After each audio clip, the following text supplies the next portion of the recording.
bi'alati ta'rif biquyudin wa syurutin wa arkanin la budda min mura'atiha. Syarak itu apa? Syarak itu adalah al-ahkam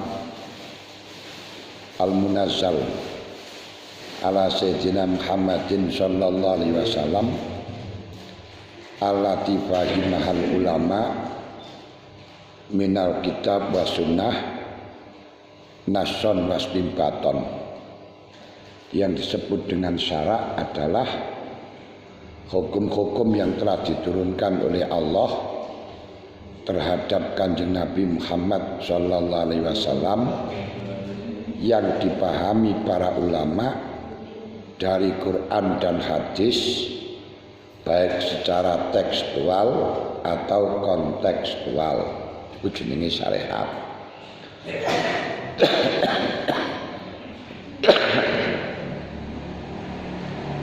Contohnya lek sing tekstual bahwa Kanjeng Nabi dawuh la yabulanna hadukum bima'in qalil jarian kana uraqidan. Jangan sekali-kali engkau kencing pada air sedikit, baik mengalir atau tidak. Ini secara teks kita dilarang untuk kencing pada air yang sedikit secara tekstual. Secara kontekstual istimbaton dari hadis ini tidak boleh kencing pada air yang sedikit dikarenakan mengganggu orang lain untuk menggunakan haknya, mencemarkan hal yang menjadi miliknya orang banyak, mencegah orang lain akan menggunakan haknya sendiri, yang berarti bisa dikembangkan, dilarang untuk mencemarkan lingkungan dengan cara membuang sampah pada sungai, dengan cara membuang kotoran pada sungai. Nah, ini namanya istimbat, tidak langsung dari hadis tapi dari perkembangan hadis bisa mengeluarkan hukum-hukum lagi. Itu namanya istimbaton. Dan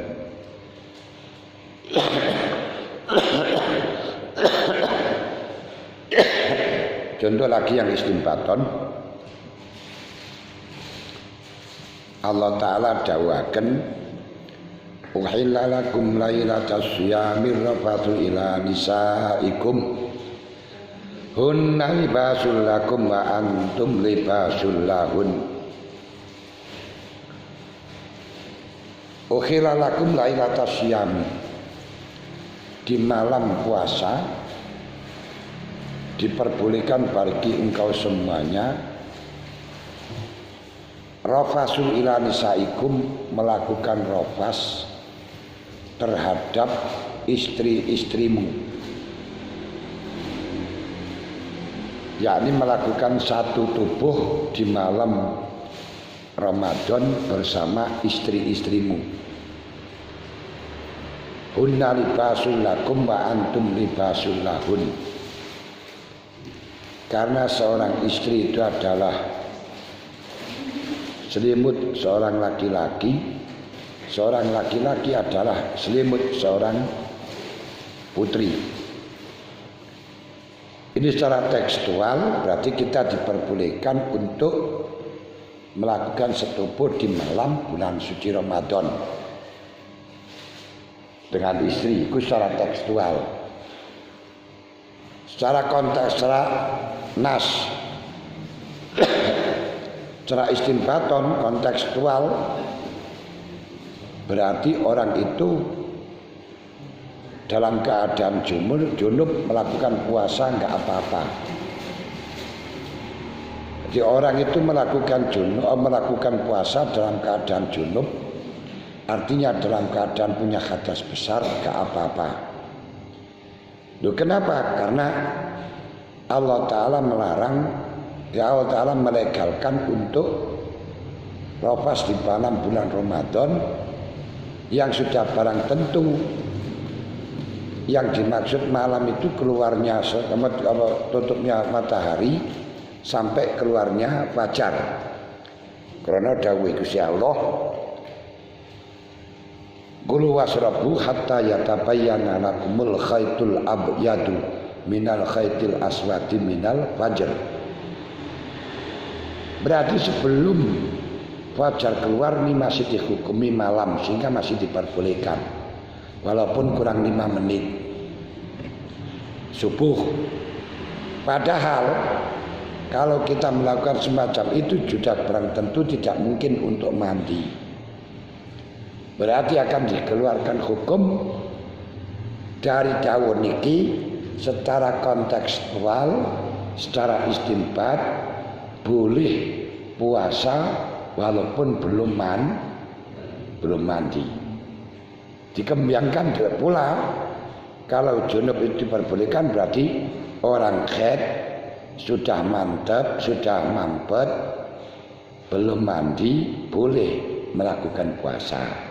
Niki namanya kontekstual, namanya istimbaton, tidak langsung ditegaskan soreh di dalam Al-Quran, tidak langsung ditegaskan soreh di dalam hadis, tapi perlu analisis.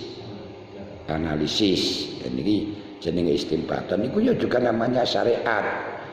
Lah karena analisis mungkin antar satu dengan yang lain berbeda analisanya, sehingga terjadilah perbedaan analisa, perbedaan penemuan hukum, sehingga terjadi khilaful ulama. Di khilaf niku bukan Quran siji hadis siji kok berbeda-beda hukumnya. Ini bagaimana kita mengikuti Quran saja, mengikuti hadis saja.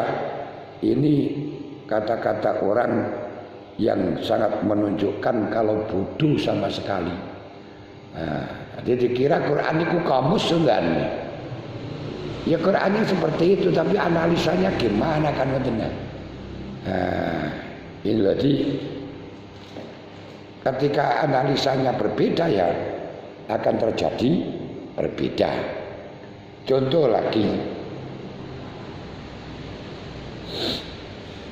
Gusti Allah dawuh, wala taqrabus sholata wa antum sukara hatta ta'lamu ma taqulun wala junuban illa abiri sabirin hatta tagtasilu wa in pamangkana wa in kuntum mardo aw ala safarin aw ja'atum minkum minal ghaiti aw lamastumun nisa afalam tajidu ma'an fatayammamu sa'idan thayyiban wamsahu bi wujuhikum wa aydikum. Ngapunten anu suarane rada telas, ora pati sehat awake. Tengriku diaturaken auja ahatum minkum minal ghaid. Kalau Anda datang dari waterkelus, dari tempat pembuangan air besar, maka engkau tidak menemukan air, silakan tayamum.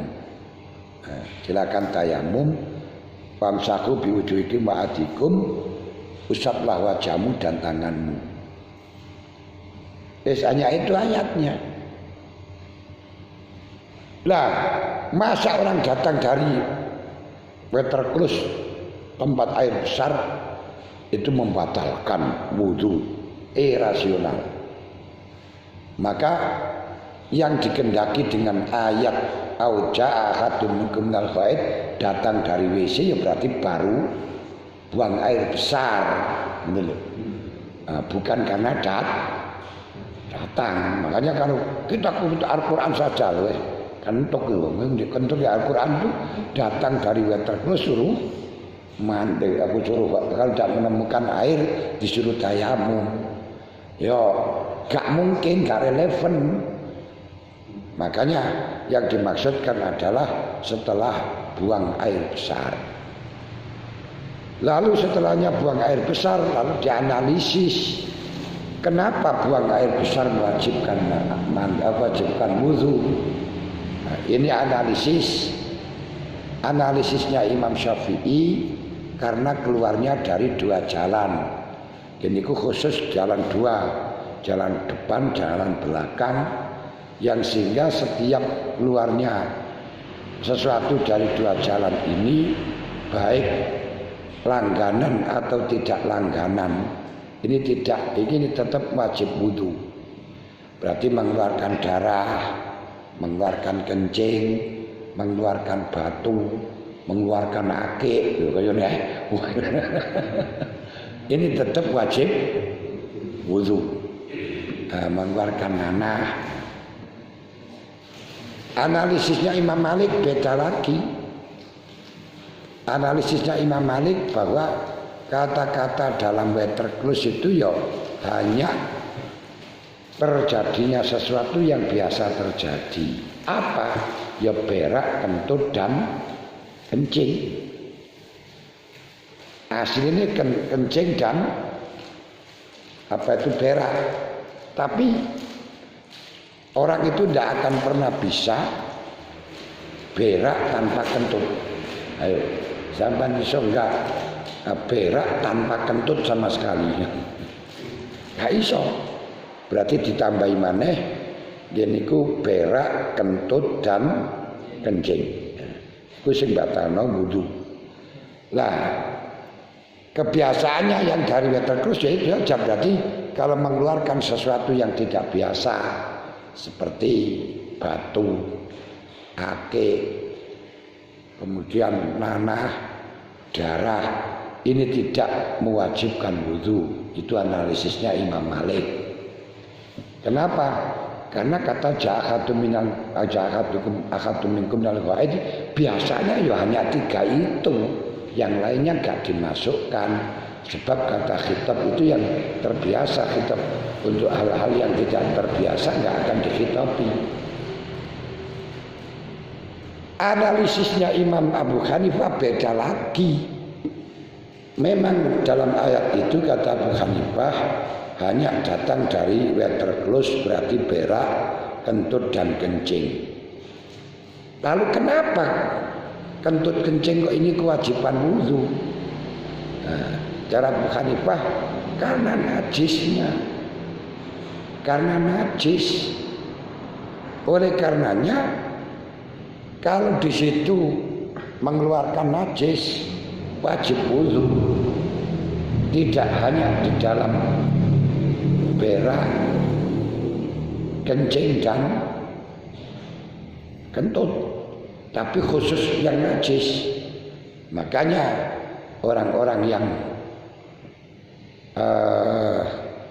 cantuk wajib wudu, batalkan wudu, baik cantuk bungkem atau cantuk jutat. Termasuk orang yang luka sehingga darahnya banyak yang keluar, ini pun juga membatalkan wudu.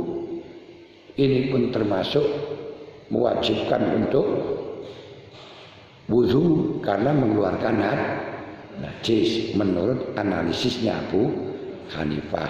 Ayatnya satu, analisisnya bermacam-macam. Niki sing disebut dengan istimbaton atau kontekstual. Sangat paham? Jadi syariat itu hukum-hukum Allah yang diturunkan kepada Nabi Muhammad, yang dipahami oleh para ulama dengan melalui Quran dan hadis. Namun dalam pemahamannya ada kalanya pemahaman itu dengan cara tekstual, ada kalanya kontekstual, ada kalanya pakai nas, ada kalanya pakai istimbat. Nah, ini syariat, betul? Nah, di dalam syariat jual beli yang diperbolehkan itu tidak semuanya jual beli, tapi dimakrifati dengan al. Al berarti adalah jual beli yang sudah diketahui. Lah yang kedua ketahui oleh syariat. Apa jual beli yang diketahui dengan syariat? Yaitu yang telah dibatasi dengan alat takrif, termasuk khat atau definisi, qaid, syarat dan rukun. Syarat dan rukun yang dijelaskan oleh ulama. Nah, di sini harus kita jaga, harus kita lindungi, harus kita perhatikan. Cuma jangan sampai kita lengah. Itu hanya sekedar pembahasan atau pemahaman ulama yang tentu kita harus bisa membedakan antara urusan dogmatif dengan antara sing logis, rasionalis, antara sing doktrin dengan antara sing logis. Ini harus kita ketahui. Dan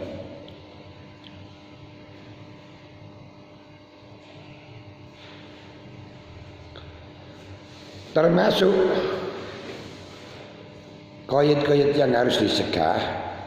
Ini seperti rukune jual beli. Niku ana telu, ana sing akad, ana ya Pak sing akad siapa? Sing akad itu ada dua, penjual dan pembeli. Ada yang diakoti dan ada samannya, ada bahasanya, ada sihotnya, selain di dalam jual beli yang dhimmi. Selain jual beli yang dhimmi. Lah sihot itu ada kalanya ijab, yaitu yang menunjukkan untuk memilihkan sesuatu. Ada kalanya qabul yang menunjukkan atas pemilikan sesuatu, yaitu yang menunjukkan pemilikan seperti saya miliki, saya beli, saya terima. Dan niku diandani jual beli. Lek sing dhimmi seperti atik abdaka ani, merdekakan budakmu atas nama saya. Ini maknanya kamu jual budakmu kepada saya dengan harga terserah dan kamu merdekakan atas nama saya. Berarti di sini tak perlu ada ijab qabul. Niku di antaranya. Nah, kemudian tidak boleh menjual dengan dua akad sehingga tidak jelas. Misalnya orang mengatakan bahwa barang ini kalau saya jual dengan kenceng itu 1 juta, tapi kalau dengan tunda kredit yaitu ada 1,5 juta. Ya wis, ini nggak sah. Tapi kalau dia langsung mengatakan saya membeli dengan harga 1,5 juta, dibayar cash dan barangnya ditunda, ya ora apa-apa. Saya milih yang kredit dengan harga 1,5 juta, no problem, nggak apa-apa. Kenapa? Karena tidak bolehnya dua akad dalam jual beli satu itu berakibat tidak ngertinya sama, tidak ngertinya harga. Kalau sudah ditentukan salah satunya, berarti ya satu harga, tidak masalah, bukan dua harga lagi. Dia tidak jelas itu dua harga kemudian diterima tanpa dijelaskan, itu tidak sah. Itu diantaranya jual belinya.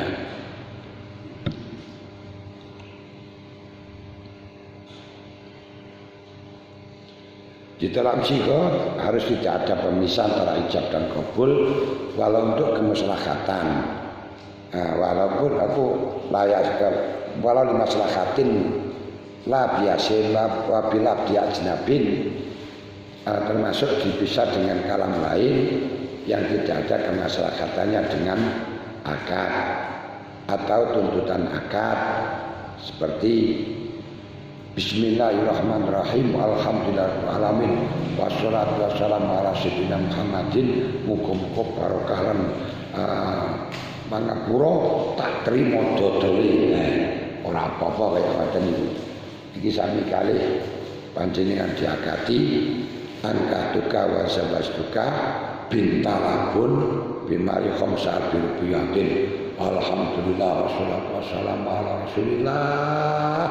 Bismillahirrahmanirrahim. Qabil tu. Ora apa-apa. Karena ada sangkut pautnya kemaslahatan. Ngoten lho.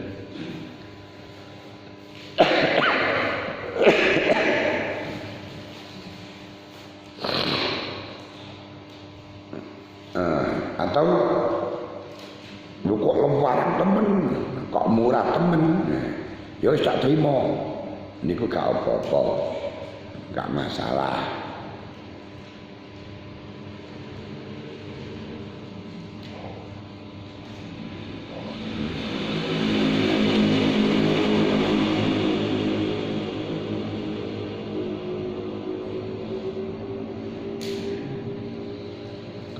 Kemudian tidak boleh menjual bai'ul fuduli. Bai'ul fuduli niku jual belinya pihak ketiga. Itu tidak diperbolehkan.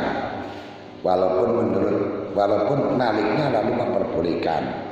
Tapi menurut pendapat yang kedua dan menurut pendapatnya ulama Hanafi, bai'ul fuduli itu diperbolehkan setelahnya maliknya mempersilahkan. Kalau maliknya itu mengizini,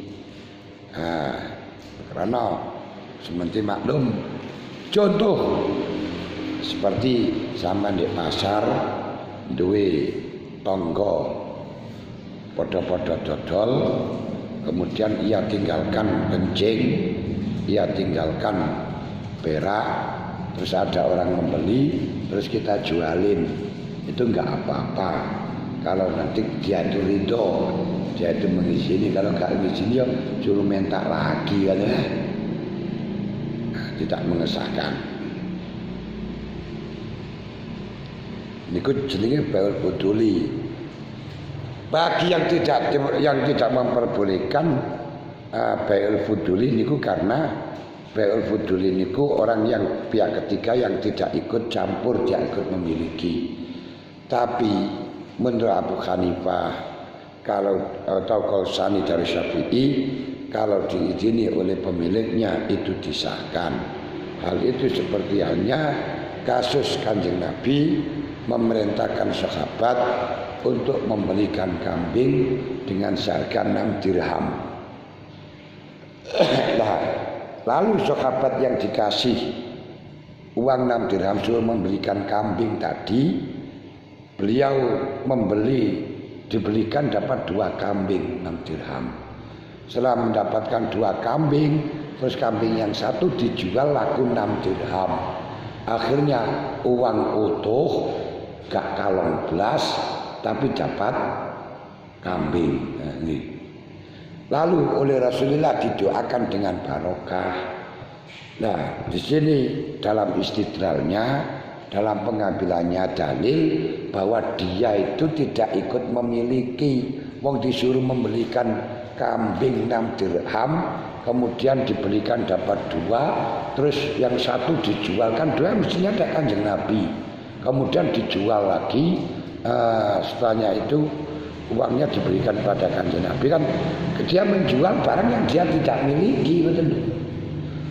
Tapi Kanjeng Nabi mempersilahkan, Kanjeng Nabi mengizini. Inilah yang dimaksudkan dengan bai'ul fuduli, tapi akhirnya pemiliknya mengizini, no problem, gak apa-apa, sah, perlu disahkan oleh syariat, betul.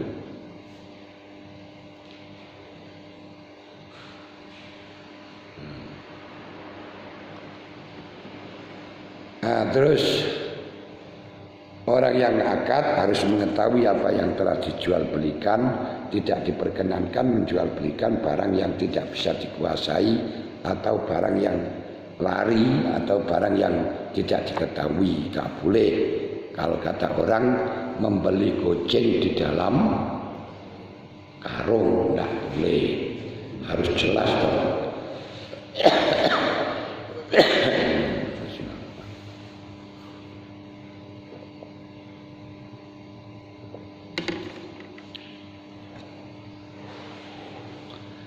Fa'alaman aradal ba' wasyira ayata'allama dzalika, karena di dalam jual beli yang dilegalkan oleh syarak adalah yang ada syarat, ada qayyid, maka bagi orang yang mengendaki jual beli harus mempelajari tentang syarat dan rukun yang sudah ditetapkannya oleh para ulama. Kalau tidak mengerti tentang syarat rukun yang telah dipersilakannya, maka akan makan barang riba, baik dia setuju atau tidak setuju. Sebab orang tidak mengetahui kejelekan akan terjerumus dalam kejelekan. Jadi orang yang tidak tahu kalau itu juglangan bisa terjerumus pada juglang, pada juglangan. Kenapa karo? Gak tahu.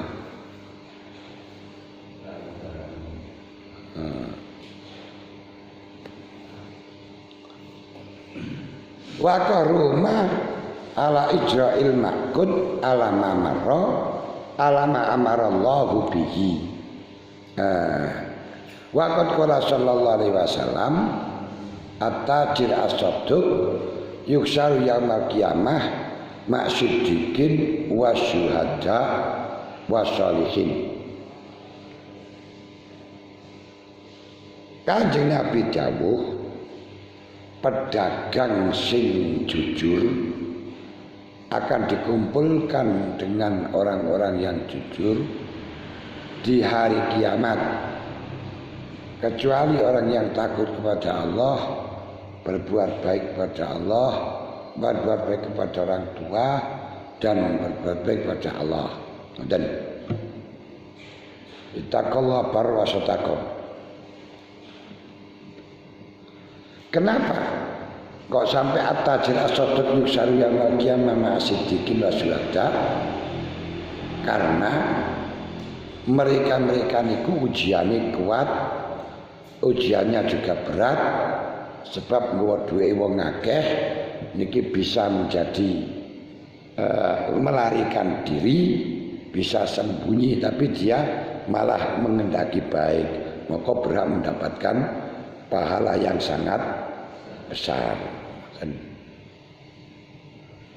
Wa ma dzaka illa li ajli ma yalqahu min mujahadati nafsihi wa hawahu. Tidak ada lain bagi mereka yang pedagang atas dikumpulkannya bersamaan dengan siddiqin dan syuhada ini karena merangi dirinya, merangi nafsunya.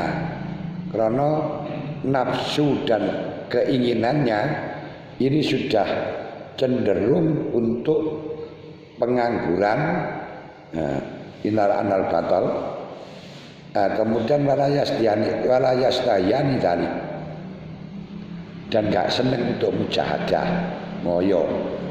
Mulani oleh ganjaran sing agung padha karo ganjarani siddiqin sama dengan ganjarani orang yang mati syahid. Kenapa? Karena podo-podo jihad. Terus disamakan dengan siddiqin mergo apa? Sama-sama jujurnya. Karena untuk mempertahankan jujur yang sehingga berakibatkan ajur niki tidak mudah, sulit. Qulil haqqo walau kana muron.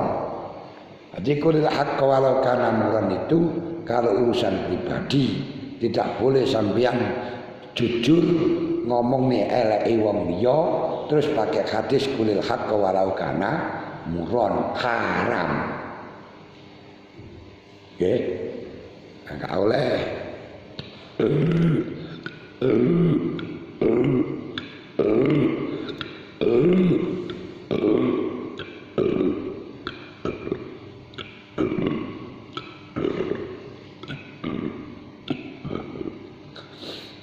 di dalam haknya orang lain, niku akan kena pasal. Man satara ujubahu yaumil qiyamah satarallahu yubahu. Man satara ujubahu yaumil qiyamah satarallahu yubahu bil akhirah. Siapa wong nutupi kesalahane wong kancane ning dunya, maka satarallahu yubahu yaumil qiyamah, besok di kiamat akan ditutupi kesalahannya. Tapi bagi orang yang mencemarkan kesalahan atau dosanya orang lain, dia tidak akan mati sebelum melakukan dosa sebagaimana orang yang mencemarkan. Man ayyara akhahu dzambin lam yamut hatta yudhniba bimislihi. Siapa yang mencemarkan dirinya, siapa yang mencemarkan diri orang lain, dirinya atau dirinya, mencemarkan saudaranya dengan dosa, mencemarkan siapa saja yang mencemarkan saudaranya dengan dosa, dia tidak akan mati sebelum melakukannya. Sebelum melakukannya, alias sebelum dia berbuat dosa seperti halnya saudaranya. Masya Allah, na'udzubillah min dzalik.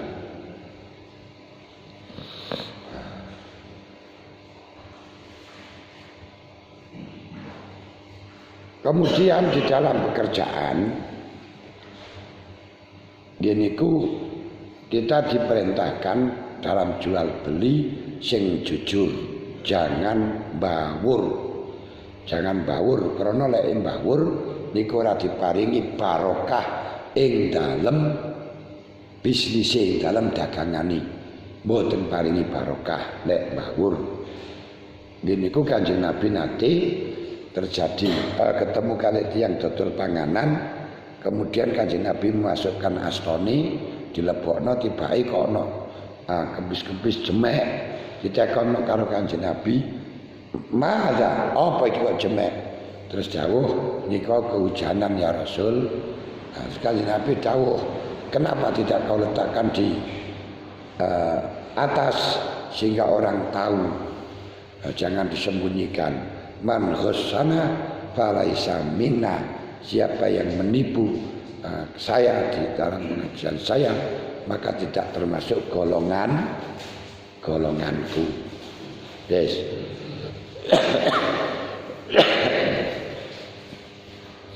Lajeng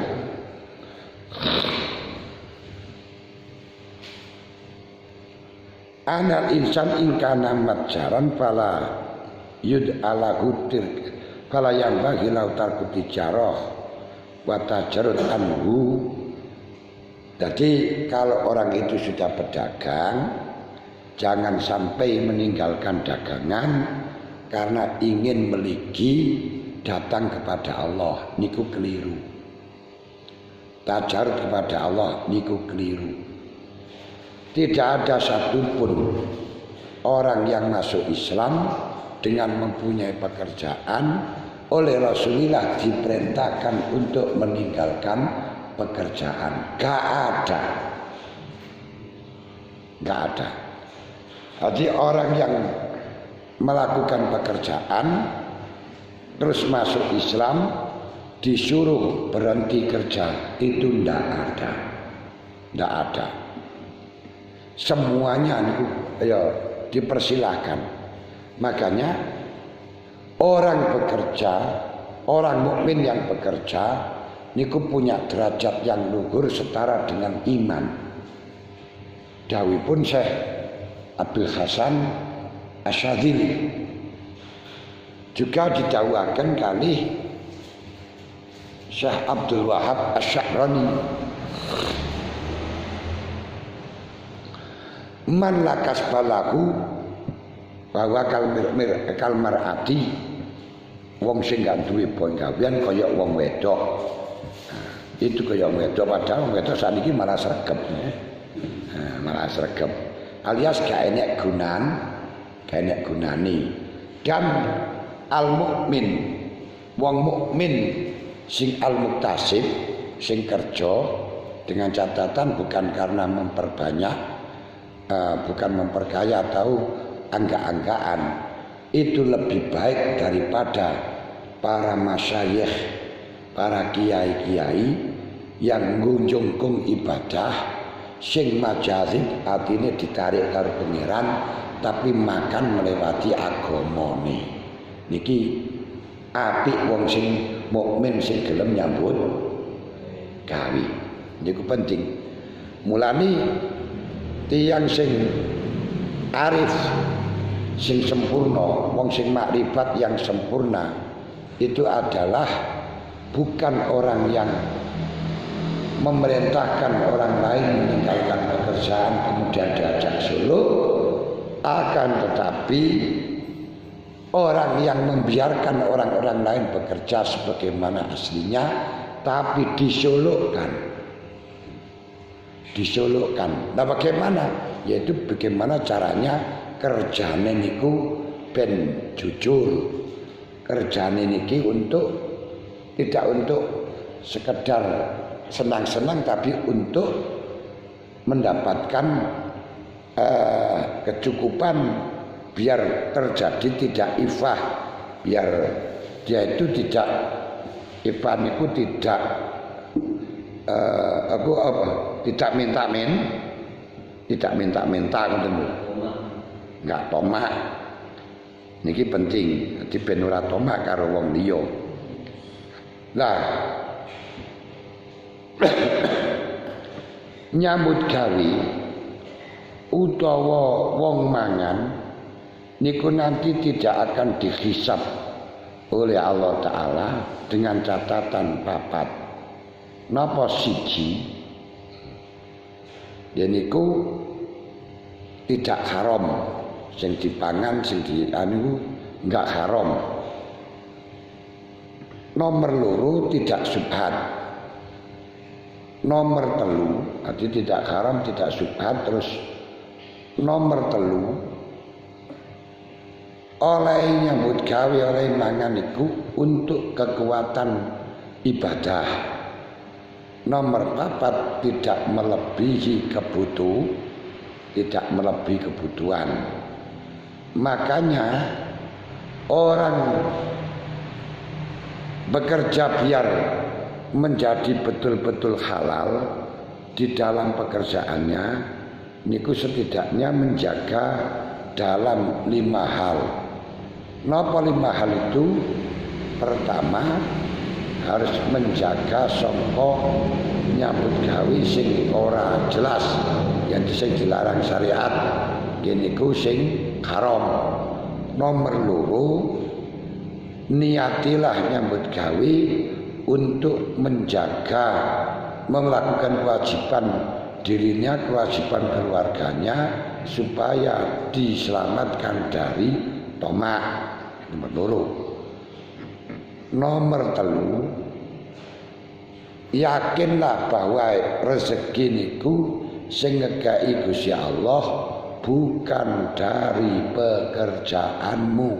Pekerjaan itu hanya menjadi sebab. Nomor papat, jangan sekali-kali ngoyo ing dalem nyambut gawe. Ngoyo niku napa? Menekankan diri untuk bekerja sehingga siang malam harus mencurahkan jiwa raga untuk kerja. Ya aja waya istirahat ya istirahat, waya kerja ya kerja. Itu penting. Nomor 5, sak cukupe ae. Aja sampai melebihi kebutuhan. Lah tiyang mangan niku nggih ngoten. Tiyang mangan niku akan orang makan itu akan tidak dihisab ya syaratnya papat. Siji niku ora sampai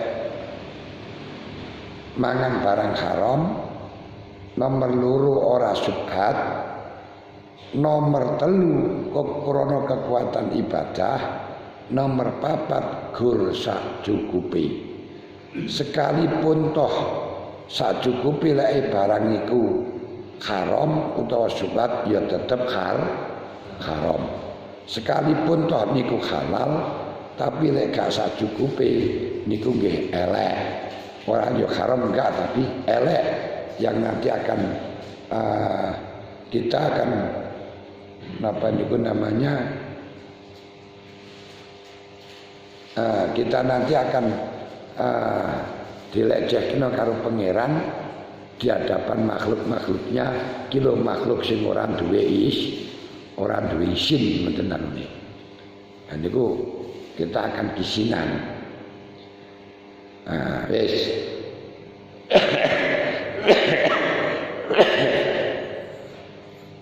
Dan oleh nyambut gawe niku ora krana angga-anggaan, ora krana pamer, ora krana indah-indahan kebanggaan. Aja.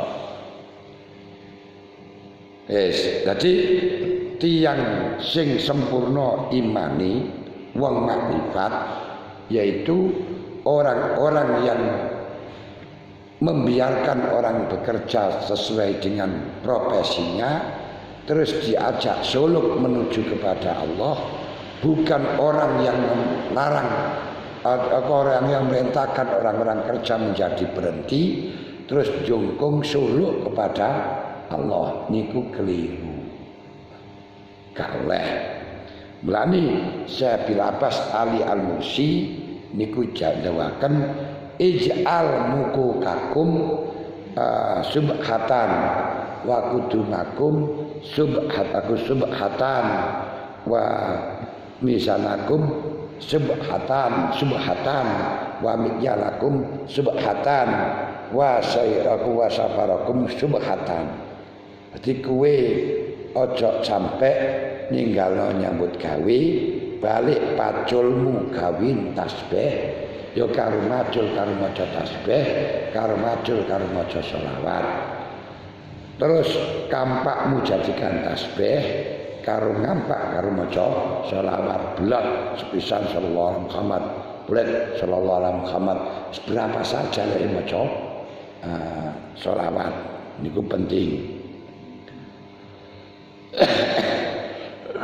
Nah, niki diaturaken kalih Syekh Habib Alwi Al-Haddad menungso niku lek tukang dagang tidak sarupnya ninggalkan pekerjaannya terus meligi sowan dhateng ngarsa dalem Allah boten niku balik setelah pun dagang niku sing perlu dipun benahi sing perlu didandani niku syarat rukune dagang bukan berhenti dari dagang.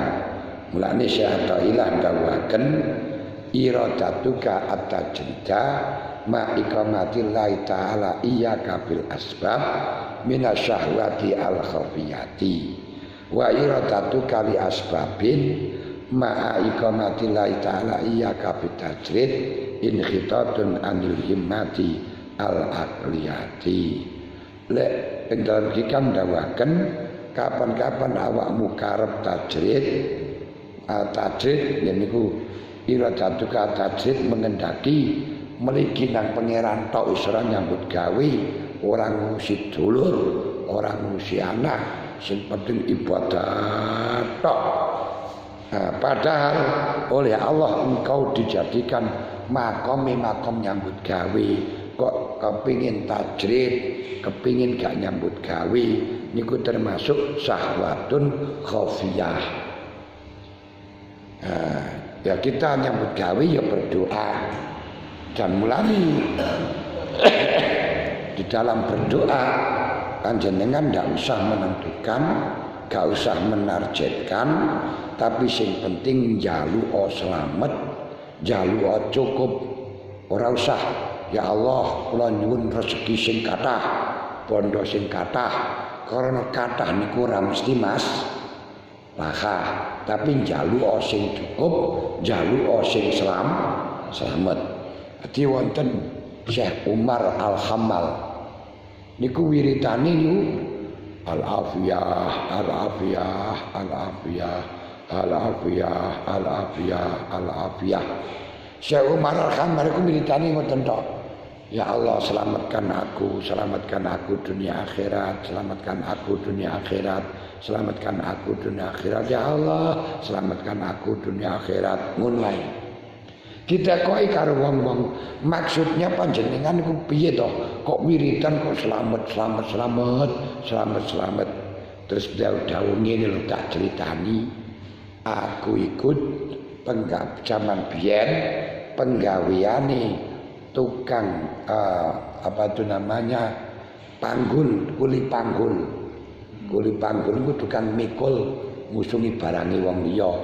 Lah biyen ya kabotan temenanan ngusungi barang wong liya.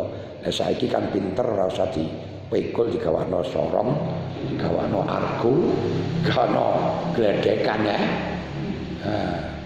Wong biyene wong manten kok dipikul, ditandu biyen.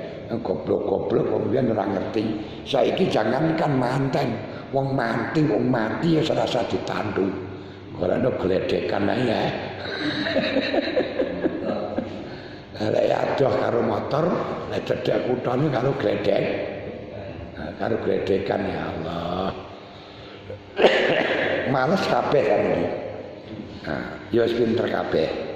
Lah tak kecuali Syekh Umar niku terkenal seorang tukang kuli panggul. Kemudian setelahnya ada ini pas mikul glepung krasa abot. Ngelepung nanti krono mikul glepung krasa abot terus diseleh terus istirahat. Gampangane ngeluh nang Gusti Allah. Ngeluh nang Gusti Allah matur, ya Rabb, lau a'taitani rahifataini fi kulli yaumin bila ta'abin faqad taraktu hadzal kasba. Ya Allah, jika Engkau telah memberi rezeki saya 2 roti setiap hari tanpa jerih payah, aku akan meninggalkan pekerjaan ini dan akan jungkung ibadah datang panjenengan. Engkres. Lah 2 roti niku lek ten Arab, niku roti kebuk niku. Roti kebuk niku lek terani kebab. Niku wareg. 1 hari niku sak panganan niku sak roti pun wareg. Lek kula ngrasakno iki apa ya? Meh kaya rasane kaya gaplek ngoten. Gembus niku apa? Lah gandum niku. Terus akhirnya karena doa niku, ya Allah, andai kata Engkau telah memberi 2 roti setiap hari tanpa aku hasilkan dengan jerih payah, aku akan tinggalkan pekerjaan ini, hanya ibadah kepada Engkau ya Allah. Bar kaya ngeten iki langsung dijabai karo pangeran. Langsung melihat ada 2 orang gegeran, gelut, tukaran. Ketika ada melihat 2 orang tukaran, terus dia datang untuk mengalarai, untuk misah, jangan mengerukunkan. Tapi kadung nikono ruket, akhirnya akan memukul musuhnya. Karena Syekh Umar niku ingin misah, ingin mengalarai, akhirnya malah justru Syekh Umar kena sirai bocor. Darahnya sampai mengalir pada wajah. Lalu ketemu dengan Sahibul Rubuk. Sahibul Rubuk niku kepala suku. Lek ndek desa ya kepala desa. Tapi lek sakniki pun mboten kepala desa, lek biyen kan tak laporno nang Pak Lurah ngoten. Saiki duduk niku ya Kapolsek polisian. Ada orang tawur tadi dimasukkan dalam bui di penjara. Karena Syekh Umar itu kelihatan banyak darahnya, disangka dia juga ikut terlibat tawuran, dimasukkan penjara sekaligus. agak lama. Dan di situ oleh Allah dikasih rezeki setiap hari dikirimi roti 2, pagi 1, sore 1. Ini berbagai bulan, berbagai suwe sudah lama di penjara nih. Ya ngono setiap hari dikasih rezeki. Nah, malah nih sampean gampang-gampang jaluk akhirnya dikasih temenanan.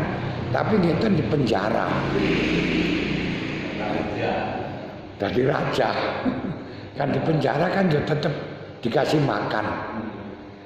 Setelahnya lama aduh di penjara dikasih makan roti terus beliau niku ngipi didhawuhi kamu minta rezeki dari Allah dengan tanpa jerih payah 2 roti setiap hari sekarang sudah dikasih tapi kamu tidak minta selamat akhirnya dimasukkan penjara.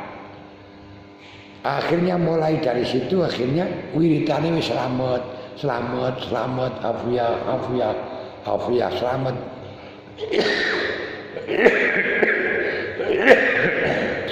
selamat afia nek ngoten tok. Sehingga karena selamat terus dijawab niku wau critani wiridane niku ngoten niku. Lah makanya panjenengan sing iso nyambut gawe ya ora usah kepingin nganggur. Aja ndonga ya Allah, kula sampean dadosaken istirahat nyambut gawe tapi tetep iso makan. Khawatir kok akhirnya jaga rumah sakit. Ayo gak nyambut gawe bener dikai mana dikirim lah nek. Ora usah. Tapi lakonono. Karena tiyang sing kepingin tajrid padahal kali Gusti Allah disalap dalam makom kasab ya syahwatun khafiyah.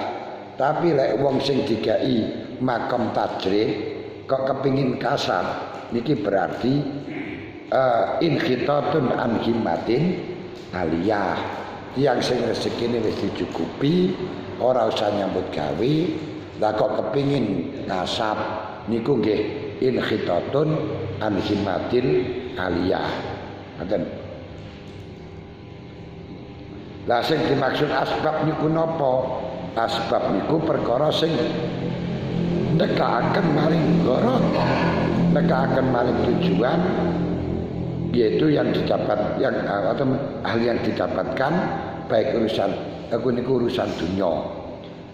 Dengan tajarut niku ora sibuk nglakoni sebab wiritan tok. Jarene kepengin sugih ora nyambut gawe wiritan ae.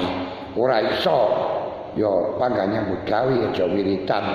Niki padha kali kepengin ngaji, kepengin ngalim, terus kepengin oleh ilmu laduni, mau bengai nangge kuburan atau nangge kali ben ketemu Nabi Khidir.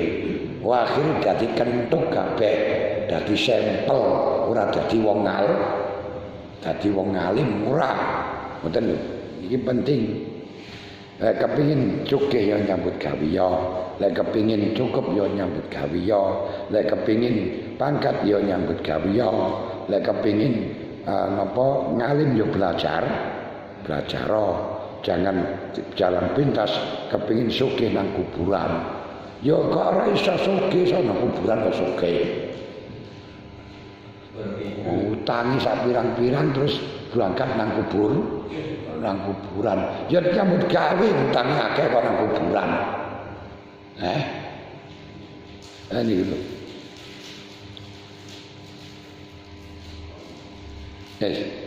Artinya nyambut gawe tetap sing apik adalah nyambut gawe tapi harus yakin sing nyukupi awake niku dudu penggawean, balik sing nyukupi awake niku Gusti Allah.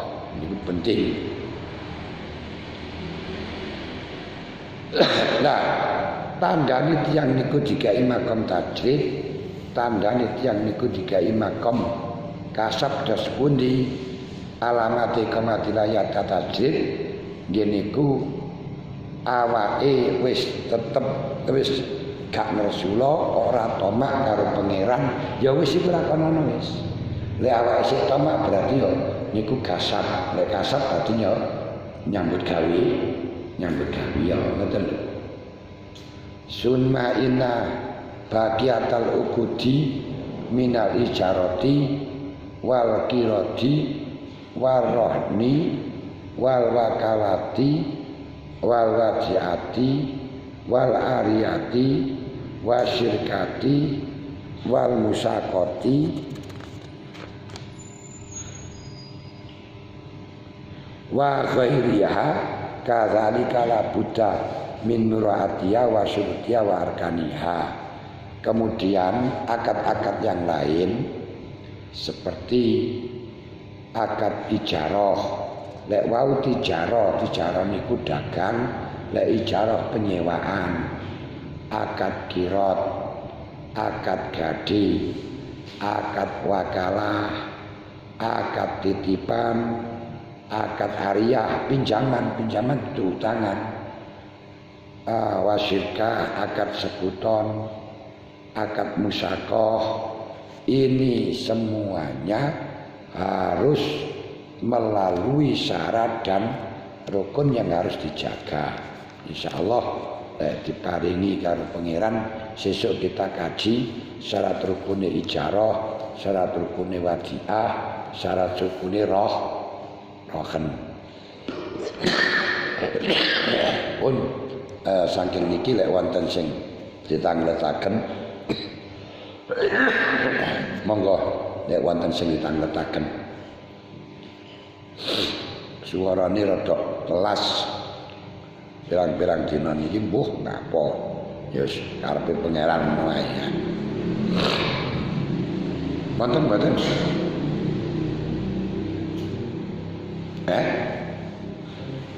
Mboten enten.